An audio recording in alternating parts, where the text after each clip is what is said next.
cannot be overstated what a tremendous gift this world is. It's so resilient and so delicate and so wonderful. It's really just so important that we understand what a gift this world is and what a responsibility it is to protect it. Welcome to the Passing Through Podcast, a show dedicated to exploring those spaces not just within, but also between and around us. The cracks in the walls, the moments between the moments. I speak with thinkers, authors, artists, teachers, and everyday humans who have touched the edge of the ordinary and found something to bring back. So I have recorded maybe 4 different takes of this introduction, and my tongue is twisted. I'm stepping all over myself. I'm trying to read what I wrote on a page and can't. I feel like Winnebago Man, which, if you don't know who Winnebago Man is, I'm going to put a link at the end of the show notes so you could go watch that legend. Anyway, I'm just going to go off script this time because I know what I want to say. I don't need to look at the page. This is the first interview episode of 2026, and it's a special one. I'm joined by an internationally recognized forester, an award-winning author, an educator, and an all-around amazing human being named Ethan Tapper. If you like nature, if you like magic and wonder, and you want to be charmed and dazzled by a digital storyteller who is adept at re-enchanting our relationship with the natural world, then buckle up, grab your breadcrumbs, because we're going to Grandma's house in the forest. I didn't write any of this down. This is all unscripted. I don't know where I'm going here, but I like it. If you like tales of animals like fish, birds, and foxes that have the powers of an X-Men supervillain, then this is the episode for you. If that doesn't entice you, I don't know what I can say that will. All the links that you'll need to find Ethan are going to be in the show notes. There'll also be a link to his book. As always, be good to one another. And off to Grandma's house we go.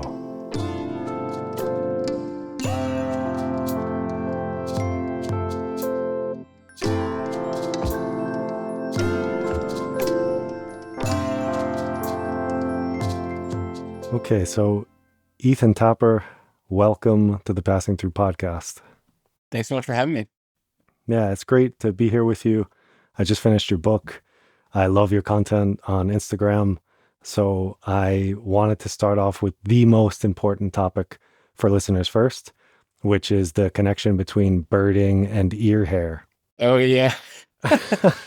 There's sort of a joke in the birding community that birding is just something that comes for us all in time, that like one day we're like, I've seen memes and stuff to this effect as well, where you're like one day you've never cared about birds before in your life, and then you reach a certain age and one day you're like, holy crap, a black-capped chickadee.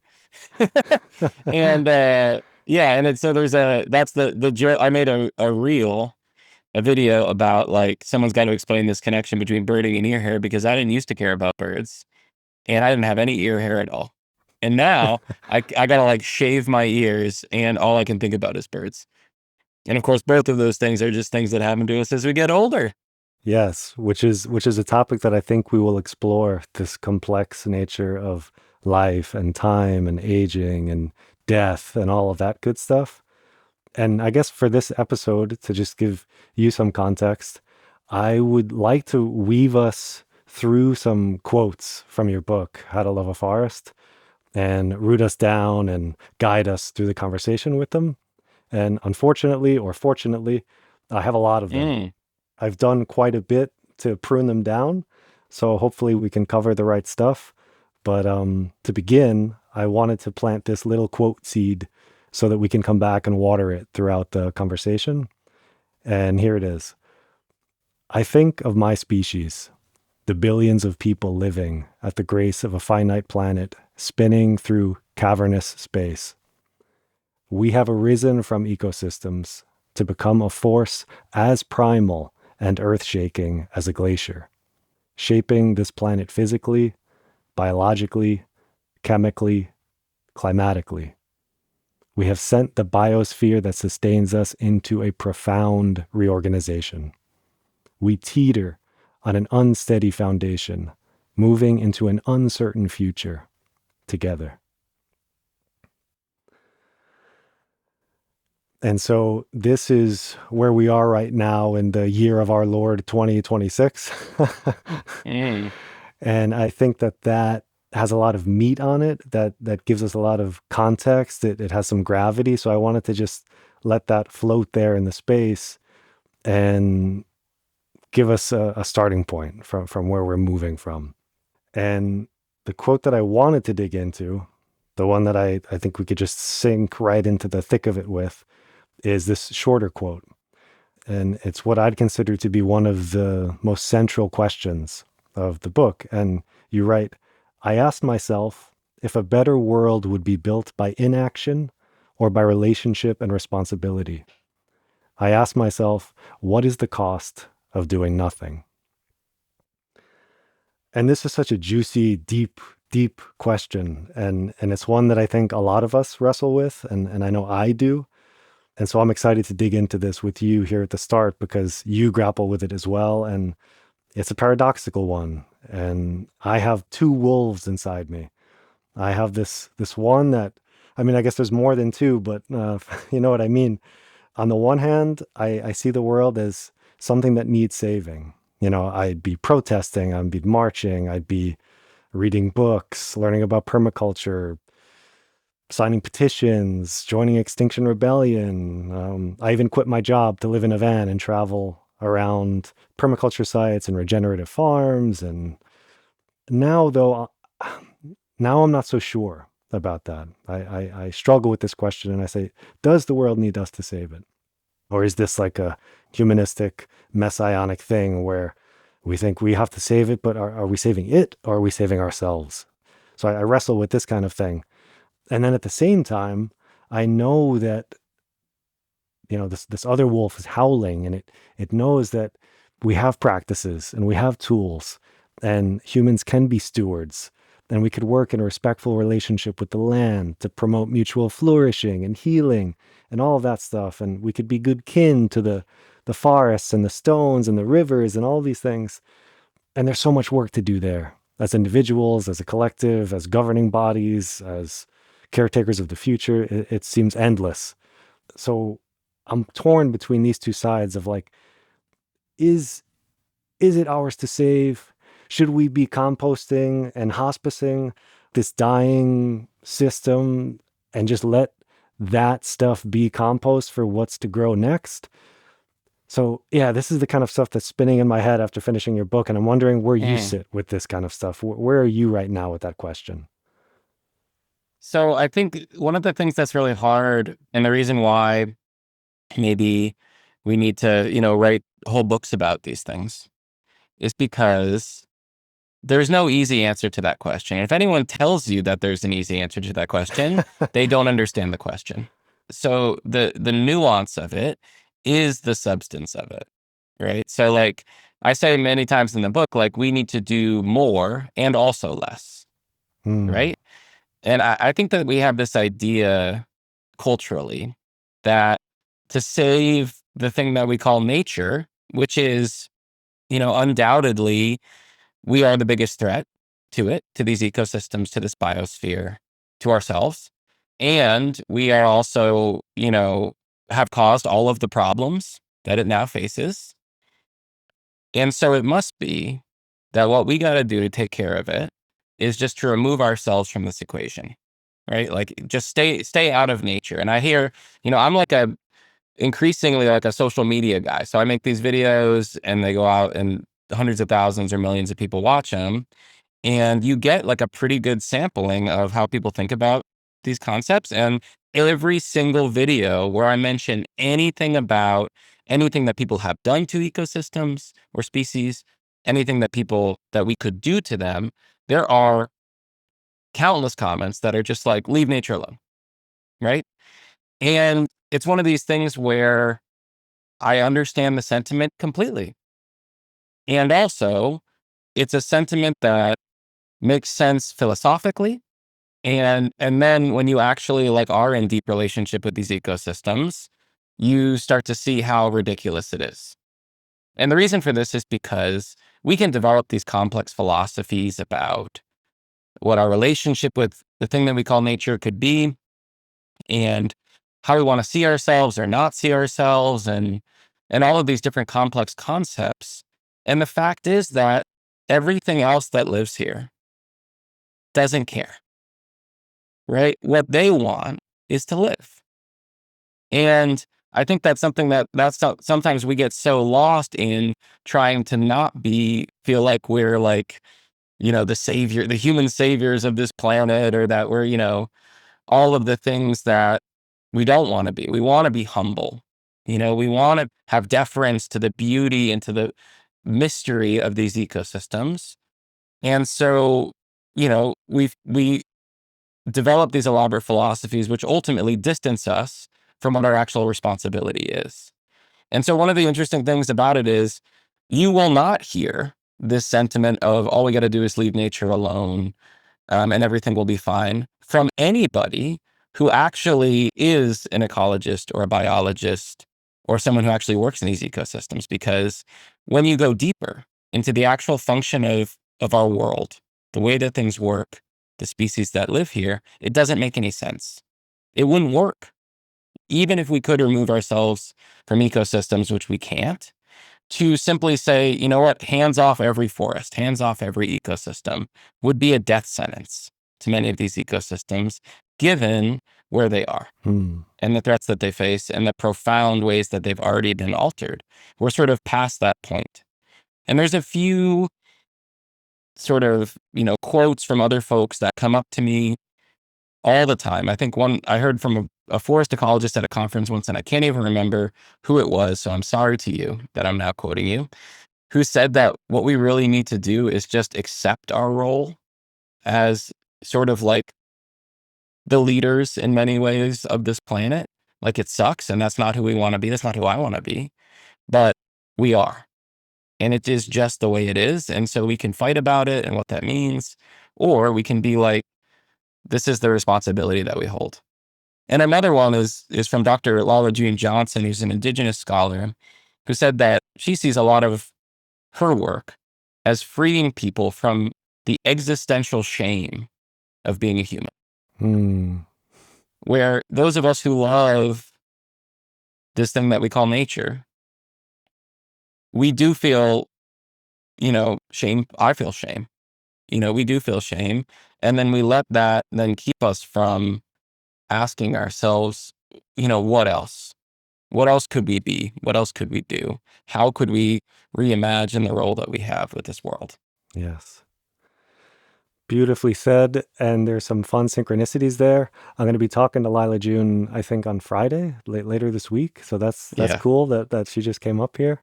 But something you said was I didn't realize until I read your book, and it's really illuminating, I think, and maybe a lot of people don't realize. You just mentioned that the forests where they are now, like if we left things alone, it's a death sentence to the forest because of where they are now. And can you provide some context about that? Because I didn't know until I read your book that most of the forests that I'm walking through are kind of sickly ghosts of themselves. Like they've been Yeah. robbed of a richness and of a diversity that we can't even fathom.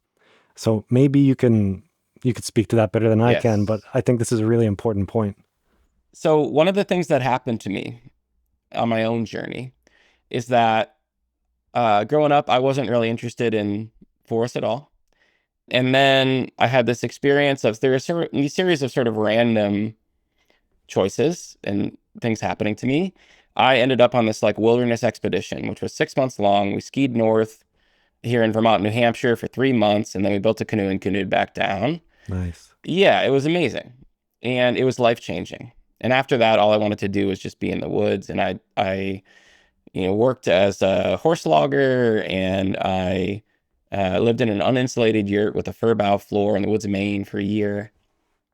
And then I had this scholarship to go to college. I know that, where you are in Europe, you can go to college in a way that doesn't ruin your life. But uh, here in the US, we've tried a different strategy, which is to make college very, very expensive. So I had this scholarship that I was going to lose if I didn't go back. And I remember looking at all the different degrees that you could get, and I saw forestry, and I didn't know what it was.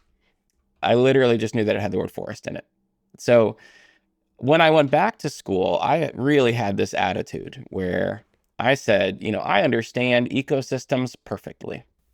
I've been living in them, in a very close way. And what I understood them to be was these sort of like perfect, pristine, utopian places.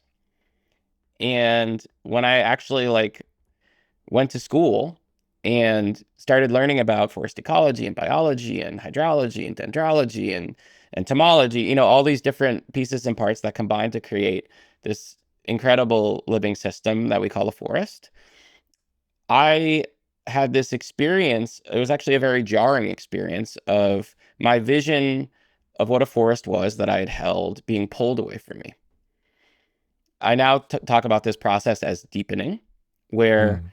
it is very easy to sort of form some of these views, similar to the idea that we could just step away from ecosystems when you're on the surface, and then you go deeper. You start to see ecosystems in a different way, and you start to see our relationship and our responsibility toward them in a different way. So I had this experience that was actually really jarring and pretty scary and sad, where I started to see forests in a different way, as they truly are. There's an awesome quote by Aldo Leopold with that, which I might butcher a little bit, but it's in his book, A Sand County Almanac. He says something to the effect of, one of the penalties of an ecological education is that one lives in a world of wounds. Mm. So once you see, you can't unsee. And I had this experience of being brought in deeper and started to see these bigger landscape themes. The themes, depending on where you are, play out a little differently. But almost no matter where you are, if you're in Europe or North America, these are ecosystems that are highly altered. And we actually have this experience of shifting baselines where we assume that the conditions we're used to are normal. In Vermont, basically every forest I've ever been in, except for the few remnant old growth forests, which comprise 1/10 to 1/2 of 1% of our forests that I've been to, were an agricultural field or heavily, heavily managed within the last 60 to 100 years. And so by and large, there are these forests that are in recovery. They are just barely recovering from this massive impact and have not yet had time to develop any of the qualities that define them for thousands of years, which is also, it's not just about the trees, but it's about the habitats that they create, right? So the conditions that we would have found here for thousands of years in our old growth forests are the conditions that every native species that lives here are adapted to. And our forests basically don't have any of that stuff.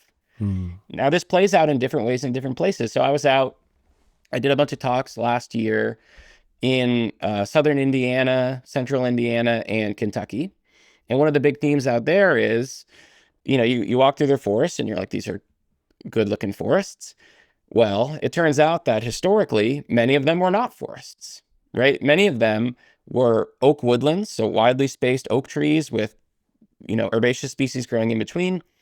They were oak savannas, even more widely spaced trees, and they were prairies, grasslands, right? And they were maintained that way for thousands of years by 10,000 years plus of indigenous fire and natural fire, and these herds of hundreds of millions of bison that used to live there.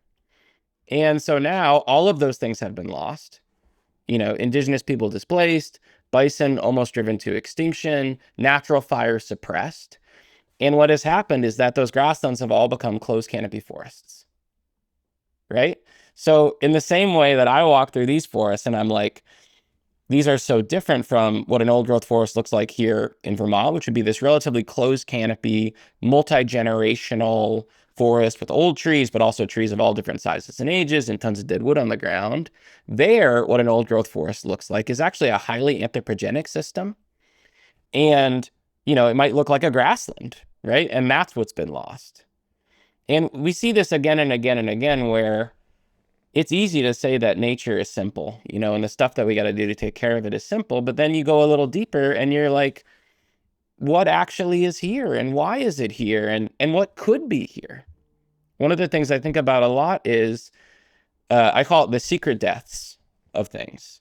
So it's easy to think about, like, if we're cutting a tree, everybody can wrap their head around how that's sad, that beautiful tree. What's less easy to appreciate is all of the things, trillions of organisms, of thousands of species that may be able to live in an individual forest if things were different, right? So like when I look at my forest and I see that it's lacking every one of these qualities that have defined forests on this landscape for thousands of years, I can't ignore the fact that those things also have the right to exist, right? And they also are worthy of existence. And so if I have to kill a tree to create a forest that provides habitat for, again, literally trillions of organisms that couldn't be there before, to me, that's a worthy exchange. But if we're just thinking about it on the surface and we're just like, there are trees here, they have leaves, this forest makes me feel good, I find it beautiful. The cutting of a tree is like the worst. What could be worse than that? It just requires us to go a little deeper. Yes, beautifully said again. And I think now you're touching on something that is the distinction between human needs and desires and wants and what the land, what the ecology needs and wants. Because maybe, yeah, for you, that tree is something that maybe your grandfather planted and shade you've sat in and fruit you've eaten from. But like as you've mentioned, maybe it's actually impeding the growth or the life of an ecosystem that wants to be there. So by sacrificing this tree, you're letting nature do what it wants to do instead of what you want it to do. And I think we're so stuck on, and this dovetails with that savior thing again, where it's like, I think at the heart of that is control. And we want to have control. We want to make things predictable and easy and simple and clear. And the truth of the matter is that we don't really have much control. We are operating in collaboration with nature, Yeah, and we're trying to work with it and allow it to do what it wants to do and not have us control it and keep our boot heel down on its throat, basically. right. And I think that to imagine that to solve these really complex problems, which are a burden and also I think at times a joy to solve because we get to create something that's so much more full of life. To think that we don't have to make any hard decisions is its own kind of arrogance, right? So we just want it all. We want it all.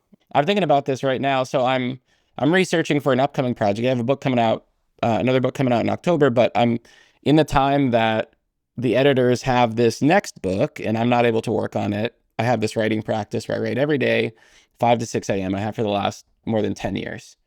So I've started getting really interested in critters, in animals that have these sort of dynamic histories in North America. So as I'm researching these things, you might have seen them because I'm also like posting videos about them as I'm learning about them and putting these ideas together. So like, one of the situations that we end up in is everybody wants to know what the answer is, but there is no answer. So an example is red foxes, right? Red foxes, they are a species that endemic across the globe, incredibly successful species, canid. In North America, though, they're not native to much of North America, but they've spread, almost across this continent from their range, which was mostly in these montane and subalpine regions and in Canada, in the north of the continent, in the last like 100 years. But we're like, okay, so cool, here's this new species. And it's a native species, and that's great. Except that in these areas where there have never been foxes historically, it can have some impacts that are negative, right? There can be species like in the West, there's these endangered species of ground nesting birds. It eats them. And it doesn't have any adaptations to avoid foxes because in its evolutionary history, there have never been foxes there. And so then we have another species, coyote. So coyote is a native canid, but it's native to west of the United States. And then as wolves and other apex predators were extirpated, it moved east of the United States. Coyotes eat foxes, right? Or they actually don't usually eat them, they just kill them as part of this, what we call intra-guild predation, which is where predators persecute other predators. So we're like, okay, so fox is bad, coyotes kill foxes. Well, that's good, except for coyotes have their own suite of negative impacts, right? And then you just keep on going down these different trains, and you start to realize that this task, which should seem so simple, of just like, how do we be a good steward to these ecosystems and the other species that live here, is incredibly complex, right? And, in these areas, like do we have an obligation to protect these endangered ground nesting shorebirds in California? I would argue that we do. You can't do it without killing foxes. And as much as I would love to believe that there would be some solution to all of these things that would allow us to just be like, a magic answer that would make us feel good all the time. And there just isn't. And so I think that one of our roles is to not like let that destroy us, but to just have this understanding that like, this is what it's about. I think that if we expect that we're going to have perfect choices, everything, all these really big, important choices that we make, we're not going to be able to do them. But if we're like, you know what, this is going to be hard and it's going to be weird and it's going to require us to like make some really tough decisions in order to protect this bigger vision of what this world, the world that we're trying to protect and the values of it that we're trying to protect, that we have responsibility to. I think that that's really what we need to move forward. What you just spoke about reminds me of something towards the end of the book when you're talking about this moral struggle that you were having with managing Bear Island, where you live. And you were asking yourself whether cutting down thousands of trees and depriving the forest of being able to kind of devour those and feed them to the necrosphere, whether that's right or wrong and what action to take here. And you can't know. And the not knowing is the heart of the conundrum, right? Yeah. I think you speak to it well in the book, and it reminded me of one of my favorite thinkers. Her name is Hannah Arendt, and she wrote a book called On the Human Condition, and she argues that actions don't occur in isolation, that they are unpredictable, they're irreversible, and they occur through a web of relationship. She says that action is what makes our lives meaningful, and that we can never know what the impacts of our actions will be. And because of that, we need humility, we need forgiveness, we need these types of things, which you also talk about in your work. So I'm happy that this came up organically because it's something I wanted to touch on. And yeah, there are no easy answers. That's another thing that modernity conditions us to crave: control and easy answers. Yeah. And in nature, there aren't any. No, and you start to realize at a certain point that that's what makes ecosystems so beautiful. That it's this redefinition. It's sort of like how there's a chapter in the book where I talk about change, and talk about how, what would it mean to reimagine this thing that we call change as not something that visits us, but as something that defines us, right? It's not a departure. It's what it is, and I think that that's when you start to realize about ecosystems, that's what makes them so beautiful, is that they are imperfect and in process. And just like I think that it's hard to really love a person when they're just this, you see them as just this perfect being, right? Because you haven't gone a little bit deeper. When you really break through with a person, I feel like is when you start to see the other sides of them. They're the whole being. And I feel that way about ecosystems as well. One thing I say about them, I think in the new book, the one that's coming out this fall, is that we've never asked more of ecosystems than we do now. And we've also never had the opportunity to give them more than we do now. Hmm. Right? So it's like we need them in more ways than one. We need them physically. They literally make it possible for us to live here on this planet. And we also need them spiritually, and emotionally. And they make our lives beautiful. Who wants to live in a world without birds? It's such an important part of the both. Worms probably do. Yeah, that's probably true. And the insects that they eat, and but it's like one thing that I think about is the coupling of these two qualities, which is humility and courage. Because I would hope that everybody who appreciates ecosystems, a beautiful forest, can appreciate the fact that we may never fully understand them. That's so amazing. I have this moment in the book I talk about, like, just literally studying this rock wall, which is, you look deeper and you start to see it's this mosaic of these lichens and mosses and plants and, water and all this different stuff. It's slowly becoming soil, right? It's habitat. It's all of these other things. And I was like, we could put a team of scientists on this rock face, which is not that big, and give them a year. And they would probably still not fully understand this one little thing. And I think that one of the tricky things is that not having perfect knowledge can be paralyzing, because we worry that we're going to inadvertently do something wrong, harm something that we didn't think about.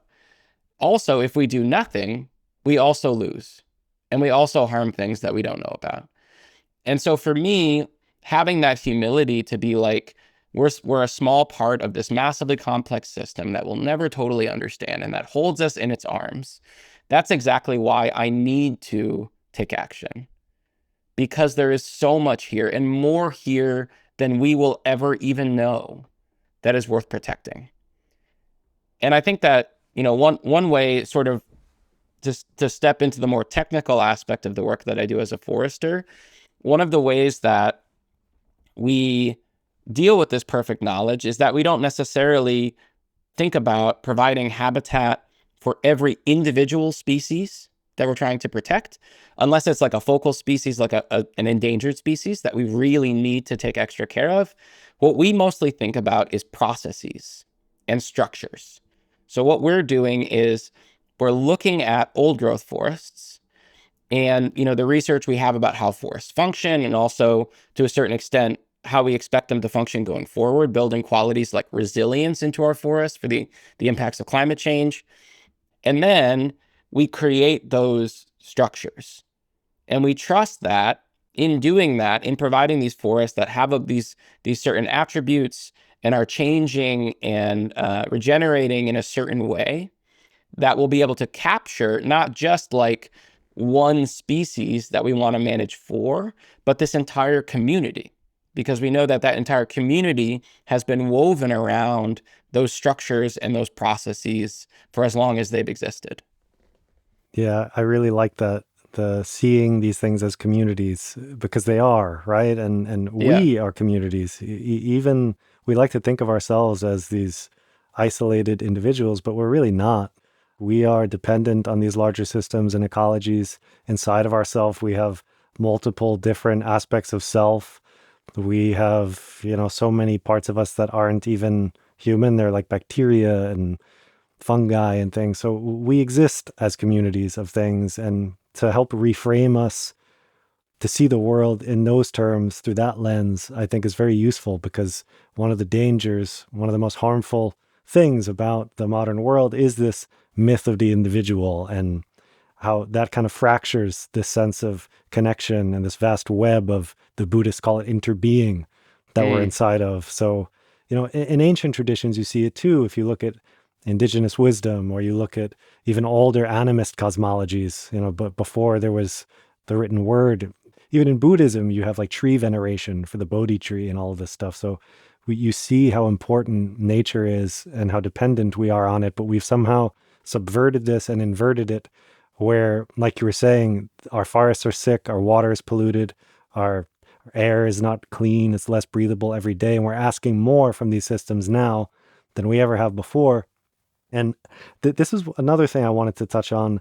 I think a lot of people don't have a sense of how much we've lost in terms of Mm, biodiversity. You said, getting closer to nature is like getting in touch with wounds. And hmm um, can you talk about that? Because in the book, you talk about it a lot. You talk about like the sky dark with passenger pigeons in the past. Yeah. You just talked about all the bison, like seeing Yeah. hordes of bison. Like, I don't think we have a sense of the lack because we can't see Right. what we can't see, right? So, but can you talk a bit about that? Yeah, I think so the biologist, the myrmecologist, ant scientist, E.O. Wilson, was the one who really got me excited about biodiversity as a concept and thinking about that. And we can think with his definition, there's sort of three components to biodiversity.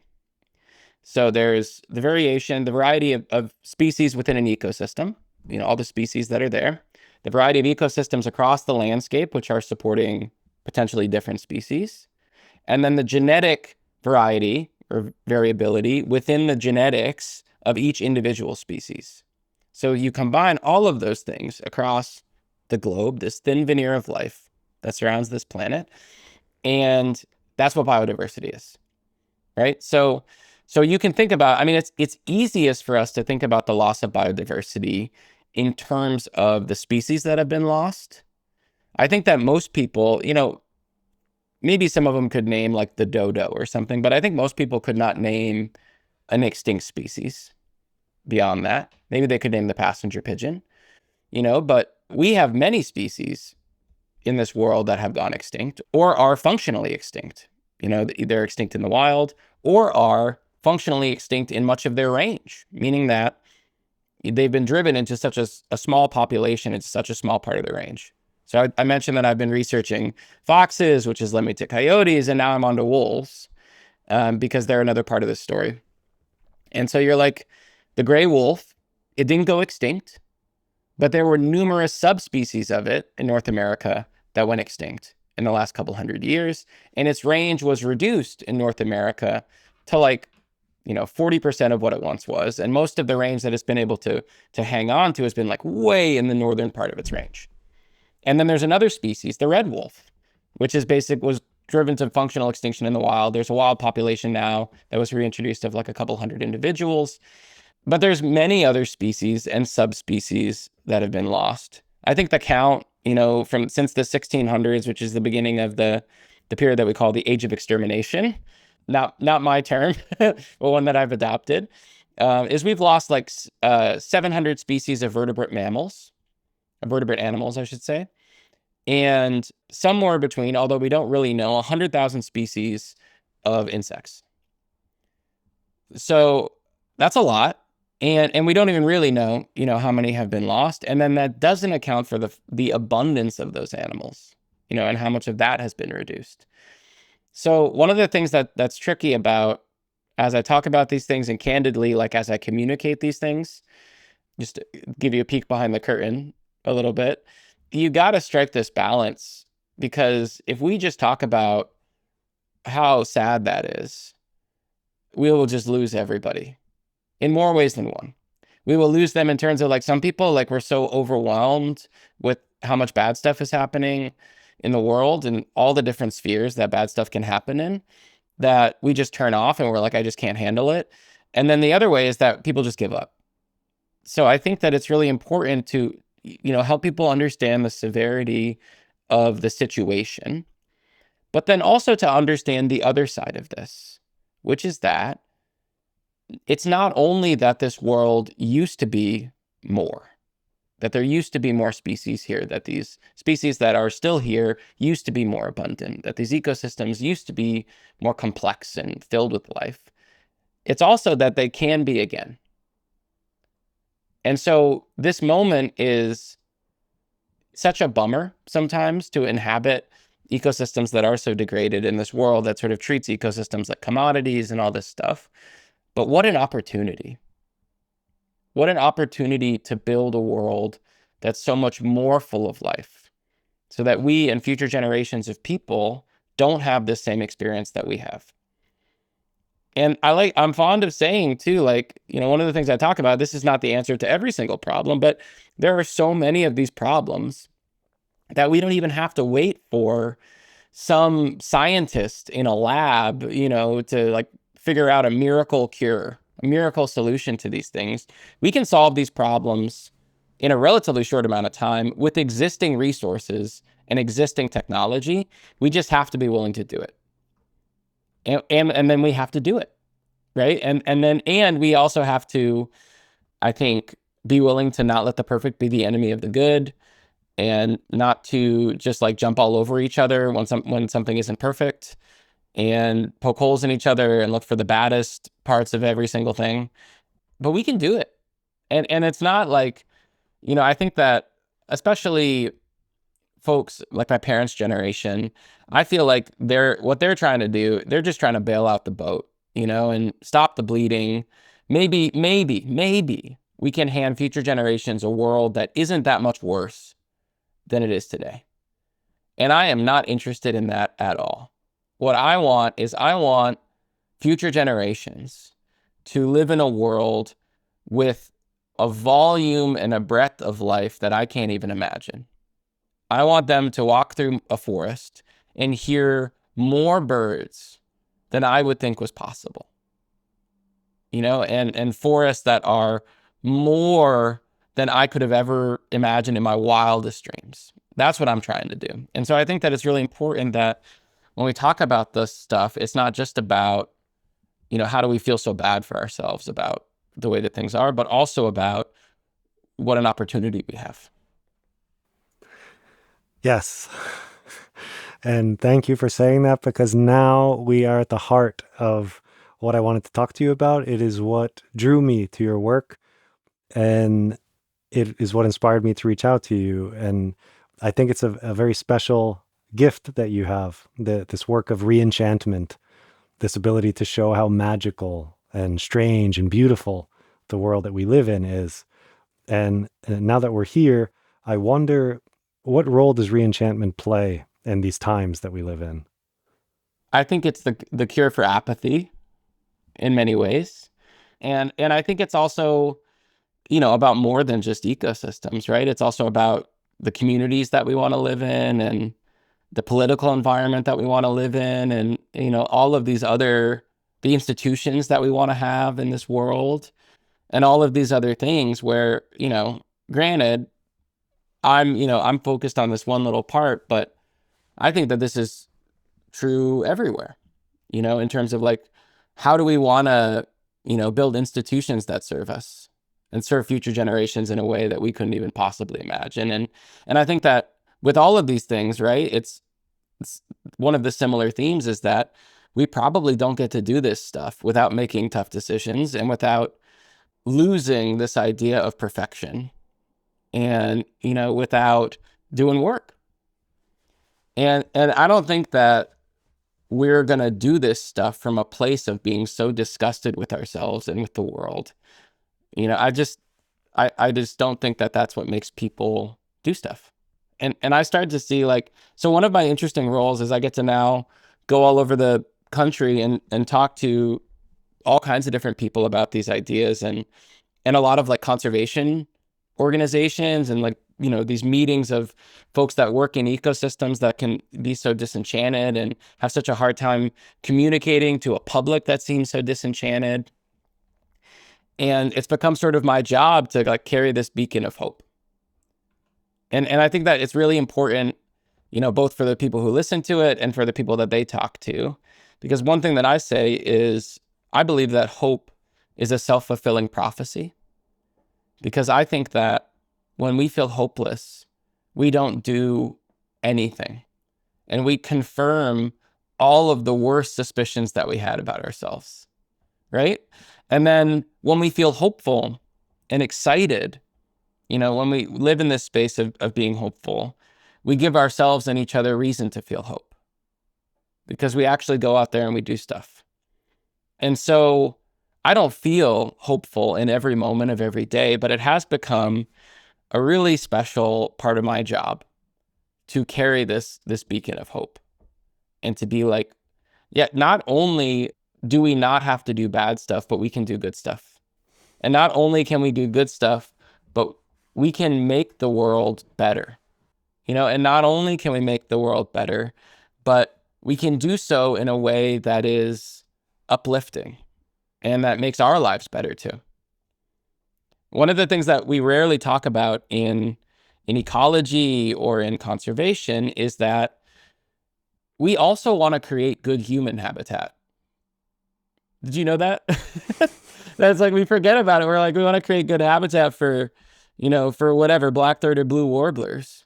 And we forget that, we humans, we also want to make a better world for each other, and that's really what the struggle is like, we are a species that lives in this world too. We are a species that depends on ecosystems too, and all this other stuff. And so, I like to incorporate in the list of species that I'm trying to create really good habitat for, I like to incorporate humans as well. Yeah, that's an important point for sure. Because if we're happy and we're enchanted, I think that allows us to be in better service to those around us, human or non-human. Mm, And yeah, that's part of this re-enchantment work. I think that it's so vital and so important because, as you've said, there's so much apathy, there's so much disenchantment, there's so much hopelessness and despair, and rightly so. I feel those things sometimes too. It's not that those things are wrong or alien or whatever. These are valid feelings. That's a valid response to what we're seeing. But equally valid, equally important is what you're saying. Little fascinating things like your thing about, what is it, magnetoreception?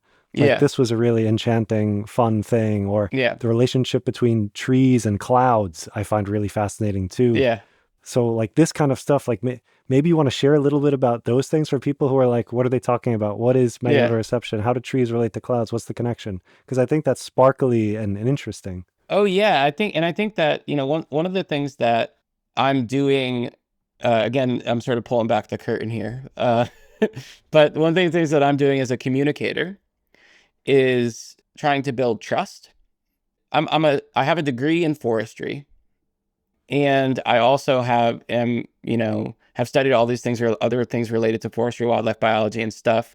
But I've been in the process of working through my master's degree and maybe beyond recently. And in that context, I actually am a social scientist, and I specifically study trust. And not to bore you with all the details of trust, although it Oh, is I find very, that fascinating. yeah. It's Well, not boring so at all. I actually study something. So it's within forest. I'm a social scientist within forestry, and I study something called trust ecology, which is how basically just like the complex and interrelated aspects to how we trust, how we give people our trust in these sort of like natural resources, ecosystem contexts.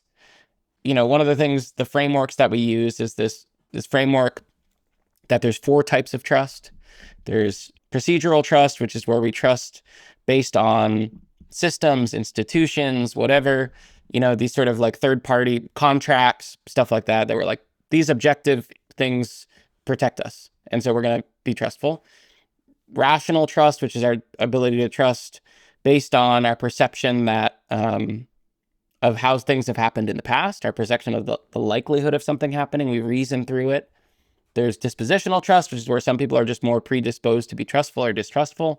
And then there's something called affinitive trust, which is when we trust based on the perception of shared community, shared values, if we like somebody, those things. So we have these 4 types of trust, and you're like, oh, so they must each be equally powerful. No, affinitive trust beats them all.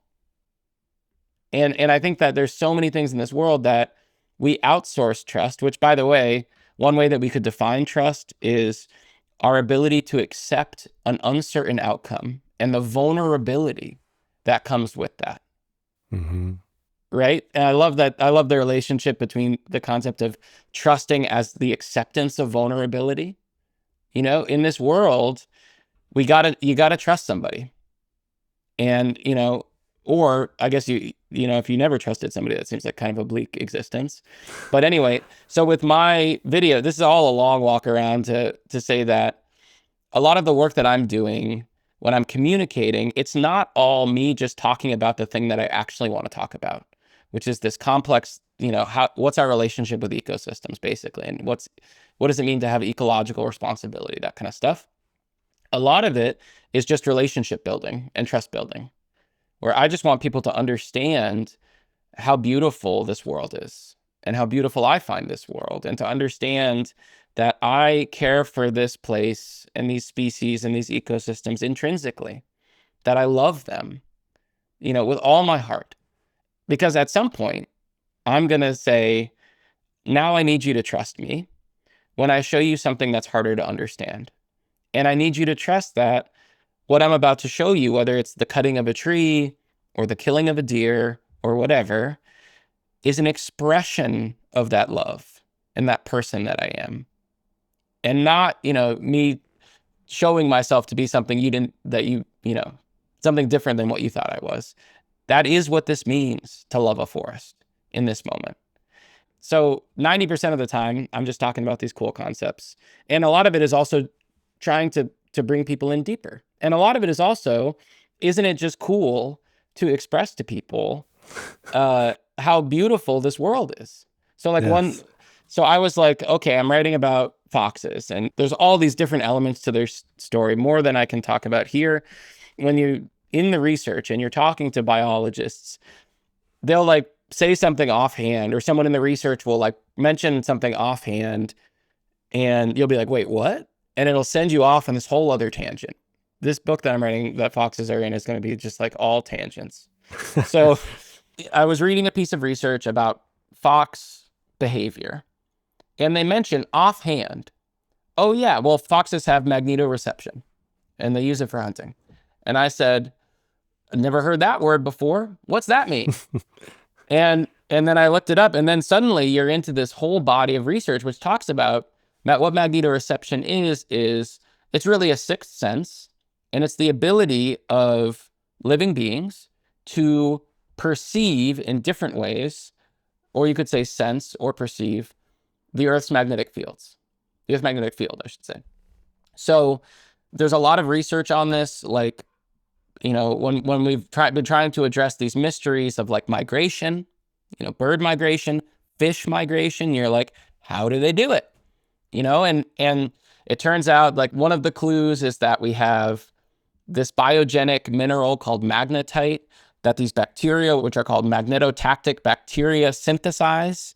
And it functions as like a transducer, which sort of connects the nervous system of animals that have it in their bodies, like in the beaks of birds and the noses of fish, to the Earth's magnetic field, endowing them with a magnetic sense, right? Is what we think.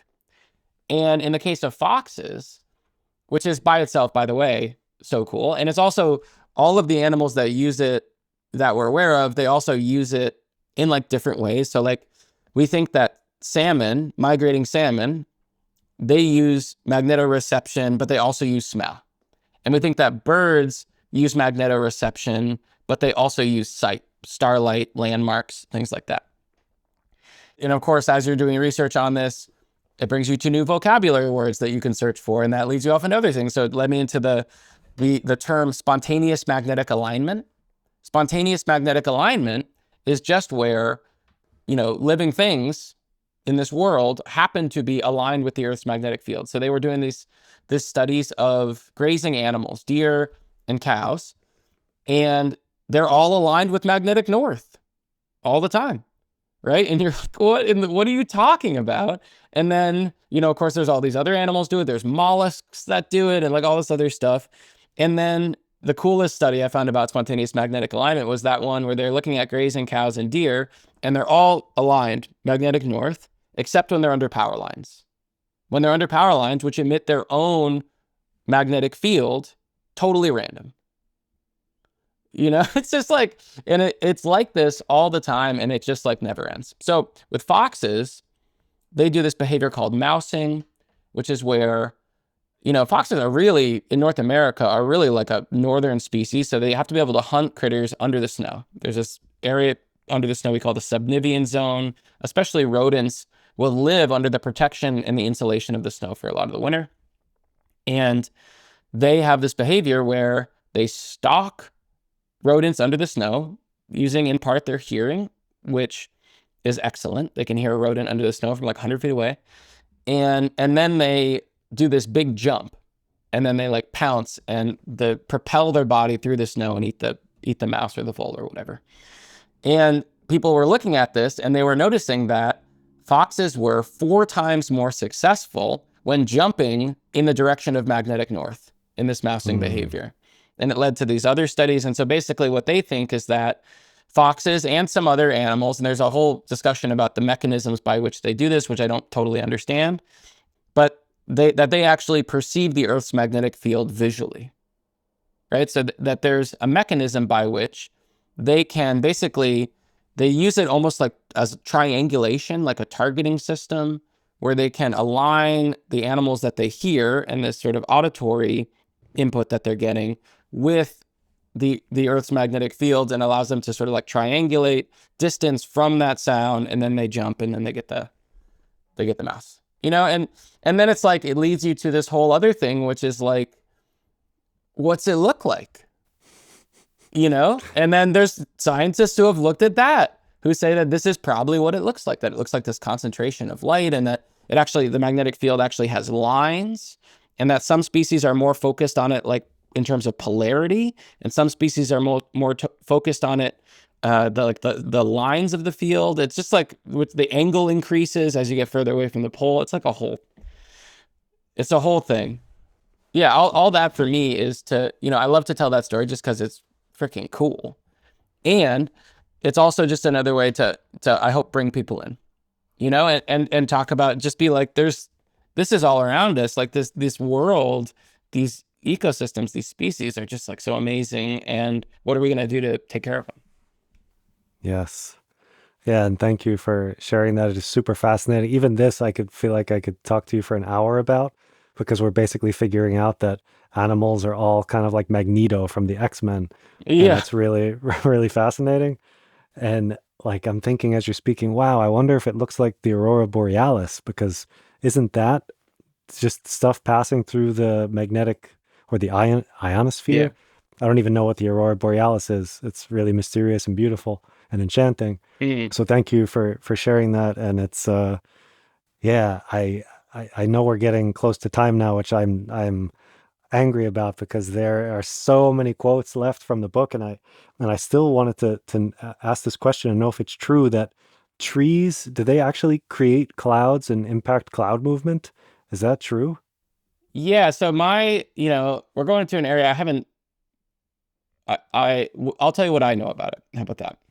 So, basically trees, when they have leaves, when they're photosynthesizing, they are producing like tons and tons of steam, That's wild. right? So just basically what's happening is, a big tree might consume hundreds of gallons of water a day, and 99% of that is being lost to the air as vapor. And the mechanism for that is that, basically the trees are pulling it out of the ground as they're photosynthesizing, which is this alchemy of its own. They're basically creating life from 4 non-living things, from sunlight, soil, air, and water. And, and then every other living thing, basically owes its life and every packet of energy in its body and every piece of itself to this process of photosynthesis, by the way. So as they're doing this process of photosynthesis, they have these pores on the underside of their leaves that are called stomata. And in order to photosynthesize, they need those stomata to be open, because they need to be inhaling air that they are then, extracting stuff like carbon from, which becomes the basis for sugars and starches, which then get made into roots and leaves and, wood and bark and all that stuff. So when they open those stomata, they lose water, and that water goes up and becomes clouds. And there's also some evidence that I don't understand this research well, but that they're also emitting these things that are called volatile organic compounds. Volatile organic compounds are just these sort of like chemical compounds that are helping that water form into clouds, and helping it then eventually become rain. So that the trees are like, they're using all this water through this process, we call it transpiration. They're losing all this water, and then they're making it rain again. It's remarkable. Yeah, that is, oh man, that is incredible. And another topic that I would love to just spend an entire podcast exploring. Mm-hmm. Um, Thank you for sharing that. And I know we don't have an entire another podcast to do that stuff. So maybe to get us near the end here, I could maybe do one final quote. Do you have time for that? Yeah. Because there were so many, I really struggled to get, and we didn't even scratch the surface. I knew that would happen. So we'll try and close with this one. And you wrote, "Through the scorching silence, I hear the words of the poet William Stafford. Your job is to find out what the world is trying to be. I believe that this forest is trying to be vibrant and healthy, alive and changing, resilient and abundant. I believe that it is trying to be a small piece of a better world, a world that is a massive, composite being, a world that is both this biosphere and its people, a world that is something complex and imperfect, emergent and greater than the sum of its parts. I believe that this forest cannot be planned and regulated, that it cannot live in captivity. I believe that this world must create itself, and I believe it will not become what it is trying to be on its own." I think this is another one of those deep and beautiful, haunting quotes from the book. And to close us out, I wonder what you think the world is trying to be, if it had a message for us. If you've been out there listening at Bear Mm. Island and Yeah. opening yourself up to what the world is saying, have you heard it whisper anything? I just think that the more time that I spend in forests, working in forests, living in forests, learning about forests, I think it's just cannot be overstated what a tremendous gift this world is. It's so resilient and so delicate and so wonderful. And I think that it's really just so important that we understand what a gift this world is and what a responsibility it is to protect it. And that's the thing, what really affects me emotionally is not when I think about everything that's been lost, and all the species and, whatever, all this stuff that has happened in the past and there's nothing we can do about it. What really affects me is when I think about the stuff that's still here. And there are so many parts of this world that are still here and that are so worth fighting for. And I think that we are in such a wonderful position where we have the ability to protect so much of this world that's so beautiful and is just like such an amazing gift to ourselves and then to give it to future generations.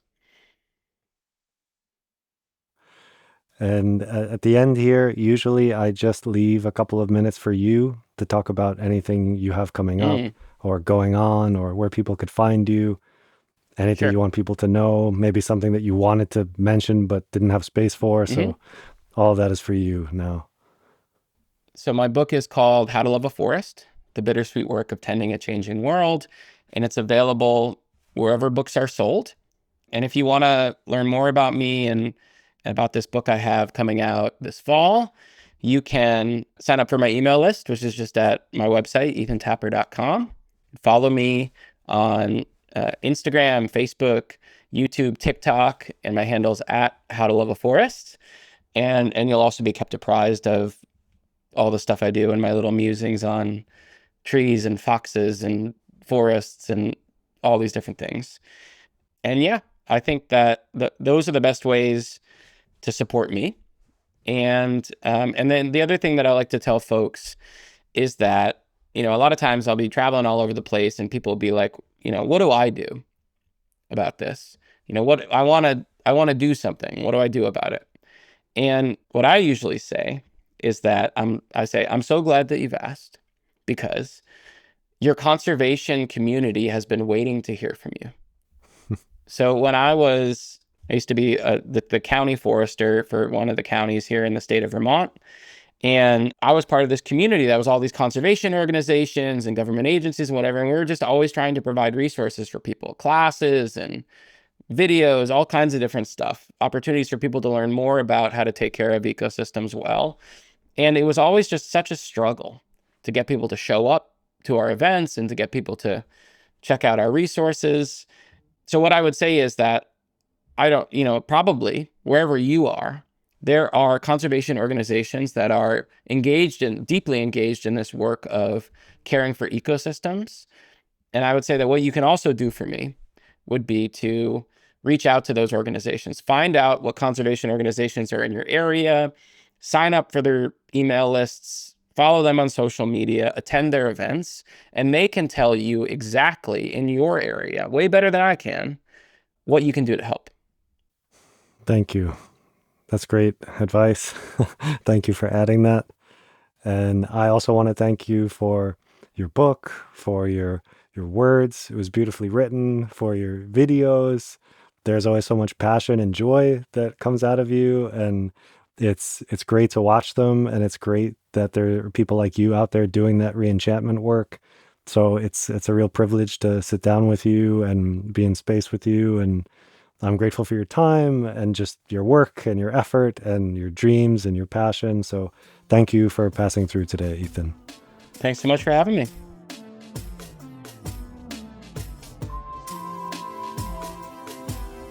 Thank you for passing through today. Yeah, you, dear listener. Thank you for your support, for your attention, for spending some time with me and this episode's guest. If you're enjoying this content, please subscribe, rate it, like it, tell your friends about it, buy a billboard somewhere next to a highway promoting it. I mean, I'm kidding, of course, but your support really does mean a lot to me. So thank you for listening, and I will talk to you next time.